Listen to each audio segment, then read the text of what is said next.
Hello guys, kumusta na kayo? Dito ako sa park. Mainit pero pag nasa paligid ka ng mga puno at ng mga tulad niyan,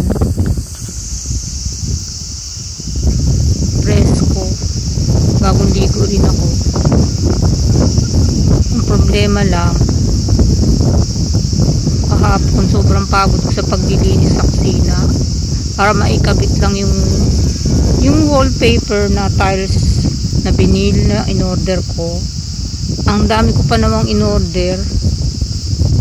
Ang nagastos ko yata almost 8 lapad. Iba't ibang klase naman in-order ko, pero yung sa wallpaper siguro nasa 2 lapad. Kaya yung mga hindi pa dumadating, expected na hindi ko na yung magagamit, itatapon ko lang. Kasi may nabasa ako sa internet, hindi din sa nabasa, chinek ko rin muna. Sabi ko, toxic ba ang wallpaper? Kasi hindi ako mahilig sa mga pintura, sa mga carpet, sa mga damit. Maingay din ako pag hindi cotton ng damit o linen. Hindi ako basta-basta sa pool. Katulad nito, cotton to. Hindi ko naman sasabi na lahat ng ginagamit ko cotton. May mga polyester din may maiwasan, katulad ng sa mga jacket, wala ka naman makikita 100% na cotton, di ba? Polyester yan, unless gusto mo ng wool o kaya ng cashmere ba, yung gawa sa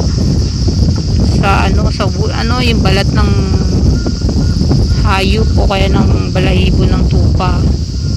So yung nauso kasi ang yung wallpaper kaya ako sigaya rin naman pintura nga ayoko nga nung nagpa-wallpaper ako sa bahay ko, pina-renovate ko yung mga dingding namin.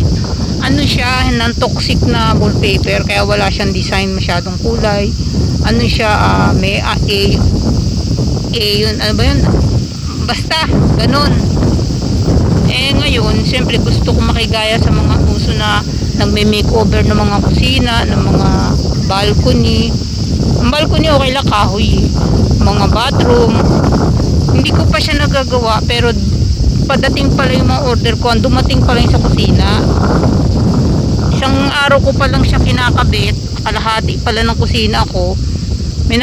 Meron ako nabasa sa internet na toxic, miskinong pa nung era ng Victorian, na yung ang toxic doon, bukod sa plastic, vinyl yun, siyempre chemical, synthetic, yung mga glue, yung mga adhesive noon, may mga toxicity yun na hindi ko na lang ma-mention kasi hindi ko naman sa ulo yung mga salita, yung ibig sabihin yung mga anong klaseng toxic yun. Basta alam ko may arsenic yun, may lead yun. So once na nasinghot mo yun, may namatay nga dun dahil sa wallpaper. Pag yun nasisinghot mo everyday, napupunta yun sa lungs mo, sa puso mo, syempre matotoxic ka, mapupoison ka. Ngayon ako lagi nakababad ako sa kusina. Tapos kaya pala kahapon, after kong idikit yung wallpaper sa kusina, nung bago ko maligo, matulog, magang-maga yung mukha ko, yung eyebag ko rito magang-maga, ang mata ko magang-maga, tapos parang hindi ako makahinga. Yun ang nararamdaman ko, parang pagod na pagod ako, hingal na hingal ako. Hindi ko alam kung baka yun sa wallpaper na hinihipo ko kasi yung adhesive no, yung dikit sa kamay, baka yun ang nakadali sa akin. So sa mga mahilig sa mag-wallpaper, maglagay ng mga pintura, kasi ang pintura may toxic, meron hindi din daw toxic.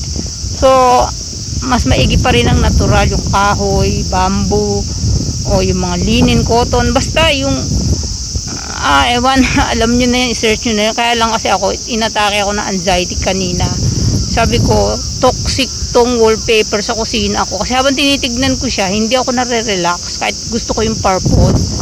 Naramdaman ko para akong sinasakal. Sabi ko, may lason talaga to. Ang laki pa naman ang nagastos ko dahil hindi naman mura in-order ko, mahal yun. So ayoko naman pagsisihan kasi hindi na mababalik yung perang in-order, yung ginastos ko, kung ilan lapad man yun.